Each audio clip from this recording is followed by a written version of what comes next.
Hello friends, कैसे हैं आप सभी। तो जैसा कि आप लोग मेरे प्लेलिस्ट में देख सकते हैं, पॉलिटी का 2 पार्ट मैं अपलोड कर चुकी हूँ ऑब्जेक्टिव का, जिसमें एक पार्ट में 50 क्वेश्चन और फिर सेकंड पार्ट में 50 क्वेश्चन है। लेकिन ये थर्ड पार्ट है पॉलिटी का ऑब्जेक्टिव सीरीज का, और इसमें 100 क्वेश्चन होंगे। तो मेरे चैनल से जुड़िए और चैनल से जुड़ करके जितना ज़्यादा हो सके सपोर्ट करिए, और जो मैं क्वेश्चन प्रोवाइड कर रही हूँ उसको याद करिए, क्योंकि ये सारे वीआई क्वेश्चन हैं। चलिए तो बढ़ते हैं, आगे बढ़ते हैं। तो आज हम लोग देखेंगे राज्यपाल और मुख्यमंत्री के बारे में। राज्यपाल की नियुक्ति कौन करता है? राष्ट्रपति। राज्यपाल का कार्यकाल कितना वर्ष होता है? तो 5 वर्ष का होता है। राज्यपाल बनने की न्यूनतम आयु कितनी होनी चाहिए? 35 वर्ष। राज्यपाल शपथ किसके समक्ष लेता है? उच्च न्यायालय का मुख्य न्यायाधीश। एक व्यक्ति कितने राज्यों का राज्यपाल हो सकता है? एक से अधिक, अगर प्रेसिडेंट चाहे तो, राष्ट्रपति चाहे तो। राज्यपाल विधानसभा को कब भंग कर सकता है? मुख्यमंत्री की सलाह पर। भारत के पहले महिला राज्यपाल कौन थी? भारत के पहले महिला राज्यपाल कौन थी? सरोजनी नायडू। मुख्यमंत्री की नियुक्ति कौन करता है? राज्यपाल। मुख्यमंत्री का कार्यकाल कितना होता है? विधानसभा में बहुमत रहने तक। मुख्यमंत्री पद के लिए न्यूनतम आयु कितनी होनी चाहिए? 25 वर्ष। राज्य विधानमंडल कितने प्रकार की होती है? द्विसदनीय या एक सदनीय? 2 प्रकार का। भारत में सबसे पहले द्विसदनीय विधानमंडल कहाँ बना? बिहार, 1936। हमारे बिहार में द्विसदनीय विधानमंडल बना कब? 1936 में। विधान परिषद का उल्लेख किस अनुच्छेद में है? अनुच्छेद 168। विधान परिषद के सदस्य अधिकतम कितने हो सकते हैं? राज्य विधानसभा की संख्या का 1/3, यानी 40 से कम नहीं। 40 से ऊपर होंगे लेकिन 40 से कम नहीं। विधान परिषद को किसके द्वारा भंग किया जा सकता है? यह भंग नहीं हो सकती है, स्थायी सदन, ठीक है ना। अस्थायी थोड़ी है कि भंग कर देंगे, ये स्थायी है, मतलब एकदम निश्चित, ठीक है ना। इसको भंग नहीं कर सकते। विधान परिषद के 1/3 सदस्य कितने समय में सेवानिवृत्त होते हैं? हर 2 वर्ष में। हर 2 वर्ष में नए सदस्य चुने जाते हैं, ठीक है ना। विधान परिषद के सदस्यों की आयु न्यूनतम कितनी होनी चाहिए? 30 वर्ष। विधान परिषद को खत्म करने का अधिकार किसके पास है? संसद के पास। संसद चाहेगी तो विधान परिषद को खत्म कर देगी। राज्य की विधानसभा प्रस्ताव पारित करती है संसद। भारत के कितने राज्य में विधान परिषद है? भारत के 6 राज्य में विधान परिषद है। ये डाटा है 2023 तक का। विधान परिषद को अपर हाउस किसने कहा? Doctor BR Ambedkar. और ड्राफ्टिंग कमेटी के अध्यक्ष भी कौन रहे हैं? डॉक्टर भीमराव अम्बेडकर। केंद्र राज्य संबंध। भारत किस प्रकार का संघ है? अर्धसंघीय, फेडरल, क्वेसी फेडरल। केंद्र और राज्यों के बीच विषयों का विभाजन किस अनुसूची में है? 7वीं अनुसूची। संघ सूची में कुल कितने विषय हैं? 97 विषय, अब 100। राज्य सूची में कितने विषय हैं? 61 विषय। याद रखिएगा, इम्पॉर्टेंट क्वेश्चन है। अब वीडियो को रिपीट अगेन करके 2 टाइम देख लीजिए। ज़्यादा लॉन्ग वीडियो नहीं होती है मेरी, तो इसमें आप 2-3 टाइम करके देख लीजिए तो आपको याद हो जाएगा। संघ सूची में कुल कितने विषय हैं? सूचियाँ हमारी 3 हैं, संघ, राज्य और समवर्ती। तो संघ सूची में 97 विषय हैं, अब वर्तमान में 100 हैं। राज्य सूची में कितने विषय हैं? 61 विषय, अब 59 हैं। और समवर्ती सूची में 47 विषय हैं, 47। शेष शक्तियाँ किसके पास होती है? केंद्र सरकार के पास। केंद्र और राज्य के बीच विवाद का निपटारा कौन करता है? सर्वोच्च न्यायालय। केंद्र राज्य वित्तीय संबंधों की समीक्षा कौन करता है? वित्त आयोग। आपातकाल के समय राज्य सूची की शक्ति किसके पास चली जाती है? केंद्र सरकार के पास। अंतर्राज्यीय परिषद किस अनुच्छेद में है? अनुच्छेद 263। पंचायती राज। पंचायती राज व्यवस्था किस संशोधन से संवैधानिक दर्जा मिला? 73वां संविधान संशोधन। ये कब हुआ? 1992 1992। पंचायती राज व्यवस्था किस संशोधन से संवैधानिक दर्जा मिला? 73वां संविधान संशोधन से। और ये कब हुआ? 1992। पंचायती राज किस अनुसूची में जोड़ा गया? 11वीं अनुसूची। 73वां संविधान संशोधन किस वर्ष लागू हुआ? 1993। पंचायत चुनाव कराने की जिम्मेदारी किसके पास होती है? राज्य चुनाव आयोग के पास। ग्राम सभा का उल्लेख किस अनुच्छेद में है? अनुच्छेद 43। पंचायत की अवधि कितनी होती है? 5 वर्ष। पंचायत का विघटन होने पर चुनाव कितने समय में कराना होगा? 6 माह में। पंचायत का अगर विघटन हो गया तो उसके विघटन होने पर चुनाव कितने माह में कराना चाहिए? 6 माह में। पंचायती राज व्यवस्था किस राज्य से प्रारंभ हुई? राजस्थान से 1959 से। किस वर्ष? तो 1959। और ये व्यवस्था पंचायती राज वाला राजस्थान से शुरू हुई थी। पंचायत राज समिति का गठन किसने सुझाया था? बलवंत राय मेहता समिति। पंचायत राज समिति का गठन का सुझाव किसने दिया था? बलवंत राय मेहता समिति ने। भारत में सबसे पहला पंचायत चुनाव कहाँ हुआ? राजस्थान, नागौर जिले में। नगर निकाय। नगर निकाय किस संशोधन से संवैधानिक दर्जा पाए? 74वां संविधान संशोधन ये हुआ था 1992 में। नगर निकाय किस संशोधन से संवैधानिक दर्जा पाई है? 74वां संविधान संशोधन ये हुआ था 1992। नगर निकाय किस अनुसूची में है? 12वीं अनुसूची। नगर निगम का प्रमुख कौन कहलाता है? महापौर। नगर निगम का प्रमुख महापौर। नगर पालिका का प्रमुख कौन कहलाता है? अध्यक्ष। महानगर पालिका किस क्षेत्र में बनाई जाती है? 10 लाख से अधिक जनसंख्या वाले क्षेत्र में। नगर पालिका किस क्षेत्र में बनाई जाती है? 1 लाख से अधिक जनसंख्या वाले क्षेत्र में। तो याद रखिए, ये बहुत इम्पॉर्टेंट है। महानगर पालिका किस क्षेत्र में बनाई जाती है? महानगर पालिका। तो ये 10 लाख, जहाँ 10 लाख से अधिक आबादी है, जनसंख्या है, उस क्षेत्र में महानगर पालिका बनाई जाती है। और नगर पालिका किस क्षेत्र में? 1 लाख से अधिक जनसंख्या। ठीक है, जैसे ये राजधानी वगैरह या फिर अनुमंडल में भी हो सकते हैं 1 लाख से अधिक जनसंख्या। और नगर पंचायत कहाँ होती है? अर्ध शहरी क्षेत्र में। मतलब नगर पंचायत समझते ये आपकी अर्ध शहरी क्षेत्र में, शहर में ये होता है, आधा शहरों में। नगर निकायों के चुनाव कौन कराता है? राज्य चुनाव आयोग। नगर निकायों की अवधि कितनी होती है? 5 वर्ष। नगर निकायों के लिए वित्तीय प्रावधान कौन करता है? राज्य वित्त आयोग। अनुसूचियाँ और अनुच्छेद। भारतीय संविधान में कुल कितनी अनुसूचियाँ हैं? 12। मूल रूप से संविधान में कितनी अनुसूचियाँ थी? 8।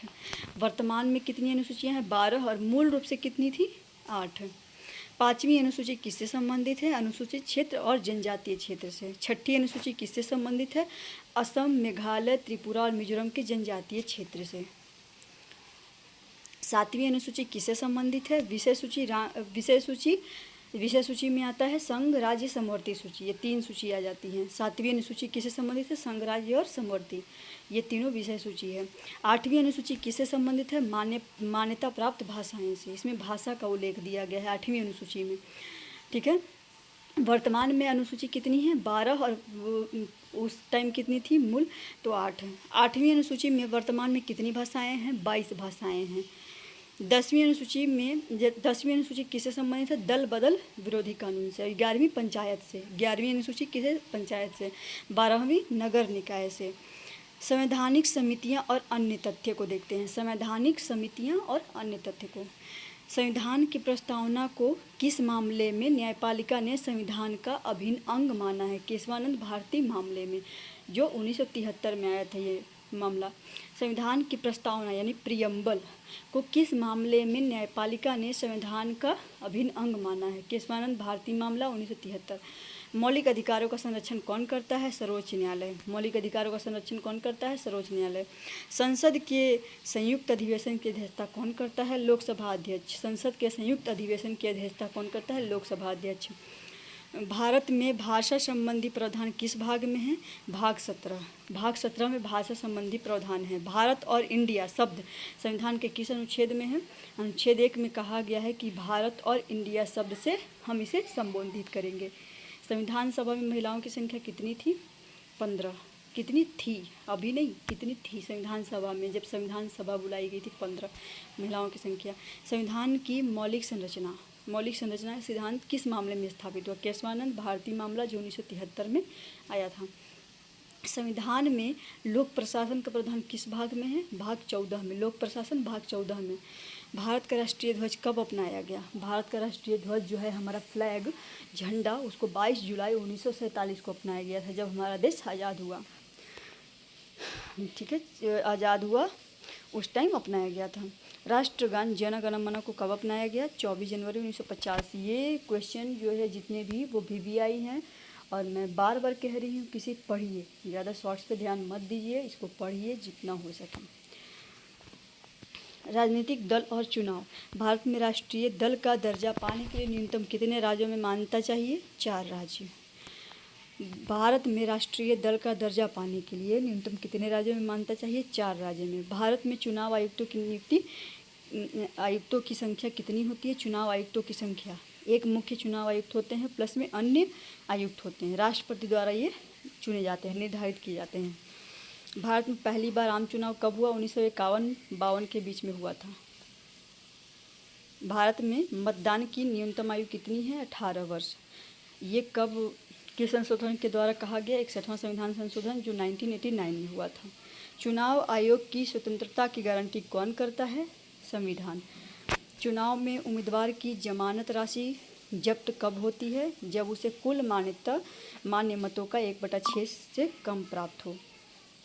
चुनाव में उम्मीदवार की जमानत राशि जब्त कब होती है? जो जमानत दिया गया है वो चुनाव में उसकी जब्त मतलब कब ली जाती है? जब उसे कुल मान्य मतों का 1/6 से कम प्राप्त हो।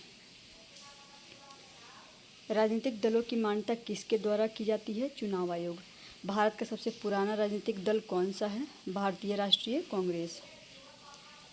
भारत में पहली बार नोटा विकल्प कब लागू हुआ? 2013। नोटा नोटा विकल्प कब लागू हुआ? 2013। भारत में पहली बार EVM मशीन, जिससे मतलब हम लोग वोटिंग देते हैं, ये कब आया था, कब प्रयोग किया गया? तो 1982 में केरल में उपचुनाव के दौरान ये किया गया था, पहली बार प्रयोग में केरल में। 20 क्वेश्चन और हैं, तो आइए देखते हैं। विविध मिसलेनियस कुछ पार्ट हैं। भारत का संविधान किस प्रकार का है? संविधान किस प्रकार का है? संघीय प्रणाली पर आधारित लेकिन एकात्मक प्रवृत्ति वाला। भारत का संविधान जो है, कॉन्स्टिट्यूशन जो है भारत का, वो संघीय प्रणाली पर आधारित लेकिन एकात्मक प्रवृत्ति वाला है। संविधान की आत्मा किस अनुच्छेद को कहा गया? अनुच्छेद 32 को संविधान की आत्मा कहा गया है। संविधान का हृदय और आत्मा किसने कहा है? अनुच्छेद 32 को डॉक्टर BR अम्बेडकर ने कहा है। संविधान की कुंजी किसे कहा जाता है? प्रस्तावना को, प्रिएम्बल को, उद्देशिका को, जो हमें उद्देश्य देती है। प्रस्तावना, प्रस्तावना क्या है? हम भारत के लोग, हम भारत के लोग, ये हमारी प्रस्तावना है। इसी को संविधान की कुंजी कहा गया है। की ऑफ कॉन्स्टिट्यूशन। भारत में संविधान सभा का विचार सबसे पहले किसने प्रस्तुत किया? एम.एन. रॉय। भारत में संविधान सभा का विचार किसने प्रस्तुत किया? एम.एन. रॉय। भारतीय संविधान में नागरिकता का प्रावधान किस भाग में है? भाग 2 में, अनुच्छेद 5 से 11। नागरिकता का प्रावधान किस भाग में है? भाग 2 में है। अनुच्छेद कितना में? 5 से 11 में। नागरिकता का प्रावधान 5 से 11 अनुच्छेद में और भाग 2 में है। संविधान का संरक्षक किसे कहा जाता है? सर्वोच्च न्यायालय को। संविधान का संरक्षक याद रखिएगा, सर्वोच्च न्यायालय को, यानी सुप्रीम कोर्ट। संविधान का संरक्षक और व्याख्याता किसे कहा जाता है? सर्वोच्च न्यायालय। भारत का संविधान एक जीवंत दस्तावेज है, यह किसने कहा? डॉक्टर भीमराव अंबेडकर ने कहा था कि भारत का जो संविधान है, जो कॉन्स्टिट्यूशन है, एक जीवंत दस्तावेज है। ये डॉक्टर भीमराव अंबेडकर ने कहा। भारतीय संविधान सभा में मौलिक अधिकार उप समिति के अध्यक्ष कौन थे? JB कृपलानी। संविधान सभा में मौलिक अधिकार उप समिति के अध्यक्ष कौन थे? JB कृपलानी। संविधान सभा में प्रस्तावना समिति के अध्यक्ष कौन थे? जवाहरलाल नेहरू। प्रियम्बल समिति के अध्यक्ष जवाहरलाल नेहरू, जो पहले प्रधानमंत्री। संविधान सभा में संघ संविधान समिति के अध्यक्ष कौन थे? जवाहरलाल नेहरू। संविधान सभा में संघ संविधान समिति के अध्यक्ष जवाहरलाल नेहरू। मैं रिपीट अगेन एक क्वेश्चन को इसलिए कर रही हूँ क्योंकि ताकि आपको याद हो जाए, ठीक है। संविधान सभा में प्रांतीय संविधान समिति के अध्यक्ष कौन थे? सरदार वल्लभ भाई पटेल। संविधान सभा में नागरिकता समिति के अध्यक्ष कौन थे? सरदार वल्लभ भाई पटेल। नागरिकता संविधान समिति के अध्यक्ष कौन थे? सरदार वल्लभ भाई पटेल। संविधान सभा में मसौदा समिति के अध्यक्ष, मसौदा समिति के अध्यक्ष डॉक्टर भीमराव अम्बेडकर। ये VBI है, हमेशा बार बार पूछे जाते हैं एग्जाम में। संविधान सभा में रूल्स ऑफ प्रोसीजर समिति के अध्यक्ष कौन थे? डॉक्टर राजेंद्र प्रसाद। संविधान सभा में स्टीयरिंग समिति के अध्यक्ष कौन थे? Doctor Rajendra Prasad. Rules of procedure समिति के अध्यक्ष डॉक्टर राजेंद्र प्रसाद और स्टीयरिंग समिति के भी डॉक्टर राजेंद्र प्रसाद। भारत का संविधान विश्व का सबसे लंबा संविधान क्यों है? इसमें संघीय प्लस एकात्मक दोनों तत्व, अनेक प्रावधान और विस्तृत विषय हैं। इसमें संघीय प्लस एकात्मक दोनों तत्व और अनेक प्रावधान और विस्तृत विषय शामिल हैं। संविधान में आपातकालीन प्रावधान किस देश से लिए गए हैं? जर्मनी। संविधान में आपातकालीन प्रावधान किस देश से लिए गए हैं? जर्मनी। संविधान में मौलिक अधिकार किस देश से लिए गए हैं? अमेरिका। और मौलिक कर्तव्य मैं कल की वीडियो में बताई थी, रूस। तो फ्रेंड्स, मेरी वीडियो कैसी लगी आपको? अगर मेरी वीडियो अच्छी लगी हो तो please like, share, subscribe, follow, comment करना ना भूलें। और ये वीडियो जो है ना, स्टडी वीडियो को लोग कम सपोर्ट करते हैं, तो ये आप ही के लिए ज़्यादा फ़ायदेमंद होती है, ठीक है ना। तो इसे जितना ज़्यादा हो सके शेयर करें और आप पढ़ाई करें इससे इसको सब्सक्राइब करें चैनल को। डेली जो है ऑब्जेक्टिव, सब्जेक्टिव, हर प्रकार की GK, GS, polity, history, geography, सब तरह की वीडियो इस पर आती रहेगी, तो प्लीज़ सपोर्ट करिए।